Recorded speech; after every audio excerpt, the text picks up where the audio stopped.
अस्सलाम वालेकुम दोस्तों, मैं हूं आपका ट्यूटर एम मलिक। आपको अपने चैनल i2i स्किल पॉइंट में खुश आमदीद कहता हूं। सबक शुरू करने से पहले आपसे गुजारिश है कि अगर आपने अभी तक मेरे चैनल को सब्सक्राइब नहीं किया तो नीचे मौजूद लाल रंग के बटन को दबाकर सब्सक्राइब कर लें और साथ ही साथ बेल के आइकन को लाजमी दबाएं ताकि मेरी आइंदा आने वाली वीडियोस आप तक बर वक्त पहुँच सकें।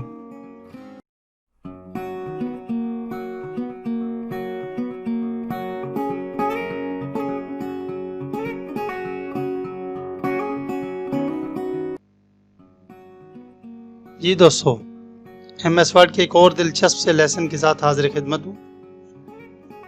उम्मीद करता हूँ कि आप सब लोग बखैरियत होंगे और अच्छी सेहत एंजॉय कर रहे होंगे। MS वर्ड को ओपन कर लेते हैं।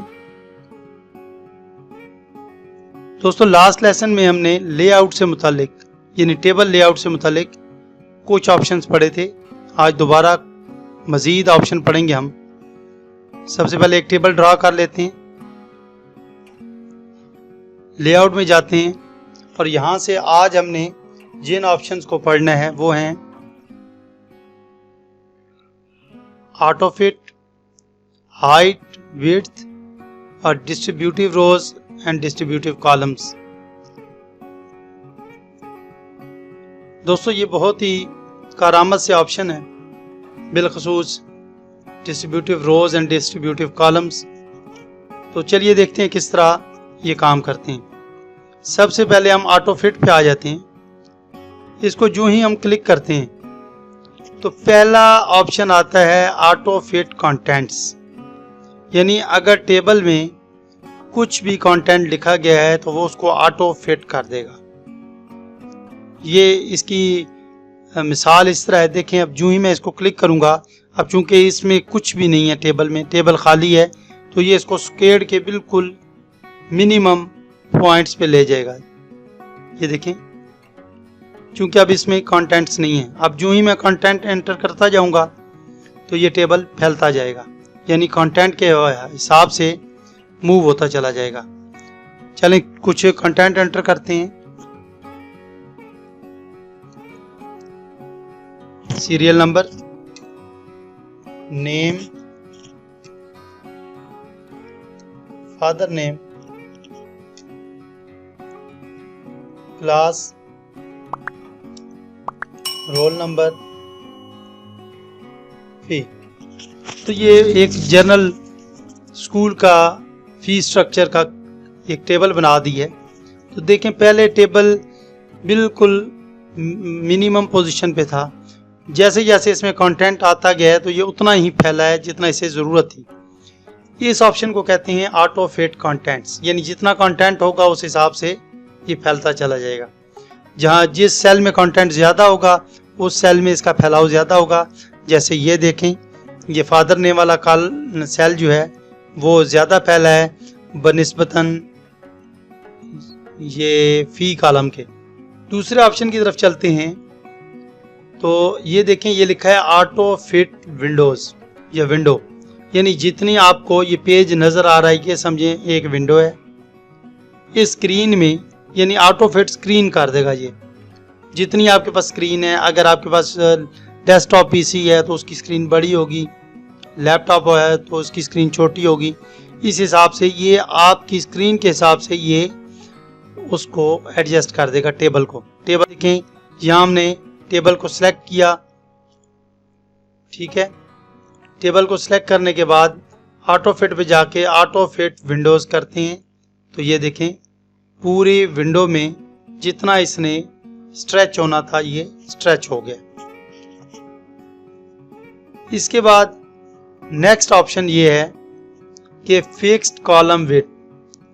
हम टेबल को किसी एक जगह क्रिएट करके यानी अपने हिसाब से उसके कॉलम की वैल्यूज दे के, यानी तकरीबन तमाम कॉलम्स को इक्वल डिस्ट्रीब्यूट करके स्पेस, फिर हम ये वाला ऑप्शन इस्तेमाल कर देते हैं। तो उसके बाद जितना भी कंटेंट आएगा वो रैपिंग उसकी होती चली जाएगी, यानी कॉलम की विड्थ पे कोई फ़र्क नहीं पड़ेगा। जैसे अब ये देखें, सीरियल नंबर का कॉलम बड़ा है, फिर नेम का कॉलम है, फिर फादर नेम का उससे बड़ा कॉलम है, फिर क्लास है, रोल नंबर बड़ा कॉलम है, फी छोटा कॉलम है। तो ये सारे इक्वल नहीं है। हम अगर एक ही बार में इसके कॉलम की विड्थ को यहाँ से, यानी ये देखें, ये कॉलम की यानी सेल साइज को कह रहे हैं, तो हमने चूंकि पूरा टेबल सेलेक्ट किया हुआ है, यहाँ से हम इसकी विड्थ को कोई भी पॉइंट दे देते हैं, जैसे 1 इंचेस हम दे देते हैं, ओके करते हैं। तो अब ये तमाम कॉलम्स जो हैं वो 1 इंचेस पे हो गए हैं। यहाँ से ऑटो फिट पे आके हमने फिक्स्ड कॉलम विड्थ कर देना है। अब ये कॉलम विड्थ फिक्स हो गई है। अब हम नेम के साथ कुछ भी एंटर करेंगे तो वो रैप होके नीचे आता जाएगा, कॉलम की विड्थ में फर्क नहीं पड़ेगा। देखते हैं,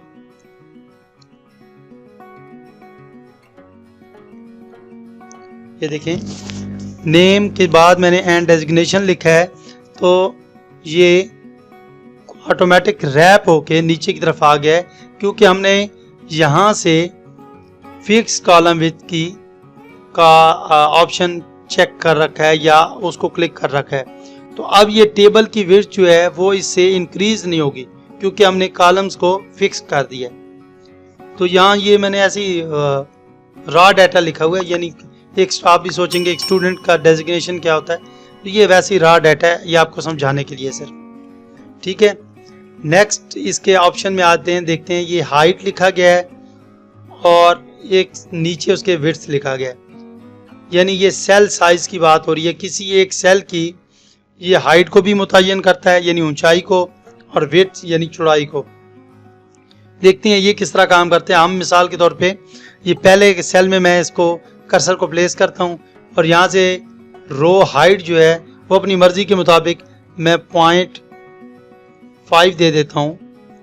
ये 0.5 इसकी मैंने विड्थ दे दी, और इसी तरह हाइट दे दी, और इसी तरह 1.5 इसकी विड्थ दे दी। तो ये देखें, सिर्फ इसी कॉलम पे और इसी रो पे, यानी अगर दूसरी जुबान में कहा जाए तो इसी सेल पे ये सारा अप्लाई हुआ है, लेकिन इसी सेल पे अप्लाई होने की वजह से ये पूरे का पूरा कॉलम जो है वो नीचे, अगर हम और टेबल बनाएं तो देखें इस पूरे कॉलम की विड्थ इंक्रीज हो गई है, और इसी तरह इस पूरी रो की हाइट इंक्रीज हो गई है।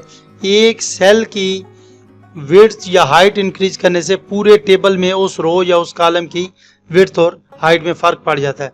तो यानी पता ये चला कि यहाँ से हाइट चेंज करने से उस सेल की हाइट चेंज हो जाती है, और विड्थ चेंज करने से सेल की चौड़ाई में इजाफा हो जाता है। इसके बाद दोस्तों बहुत ही एक मज़ेदार सा ऑप्शन है कि ये देखें, distributive rows and distributive columns. ये किस तरह इस्तेमाल होता है? ये अमूमन हमने देखा है कि कई बार कॉलम टेबल जब बनाए जाते हैं तो उनके कोई सेल छोटा होता है, यानी कोई कॉलम छोटा, कोई रो उसकी ऊंचाई ज़्यादा होती है, किसी कॉलम की चौड़ाई कम होती है, तो वो अजीब सा बेढंगा सा टेबल, जैसे ये आपके सामने नज़र आ रहा है, सीरियल नंबर का देखें, ये सेल कितना बड़ा है, यानी पूरा ये कॉलम जो है देखें, इसकी चौड़ाई काफ़ी ज़्यादा है, जबकि इसकी चौड़ाई कम है, और इसी तरह बाकियों की इसके बराबर ही है, क्योंकि हमने यहाँ से ये एडजस्ट की थी। तो इन सब की चौड़ाई और ऊंचाई बराबर करने के लिए हम यहाँ से डिस्ट्रीब्यूटिव रोज एंड कॉलम्स का इस्तेमाल करते हैं। मिसाल के तौर पे मैं पहले इनकी सब की लेंथ और विड्थ जो है वो बिगाड़ देता हूँ, फिर उसके बाद इसको एडजस्ट करेंगे।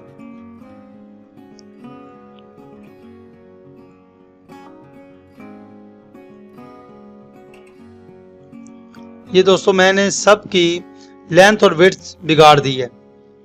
अब देखें पूरे टेबल में कुछ समझ नहीं आ रहा, तो बजाय इसके कि आप दोबारा इस पर मेहनत करते रहें यहाँ से इसको इक्वल करने में, और फिर वो भी बराबर ना हो, तो इससे अच्छा माइक्रोसॉफ्ट वर्ड ने एक आपको बहुत ही प्यारा ऑप्शन दे दिया है कि यहाँ से टेबल को आप सिलेक्ट करें।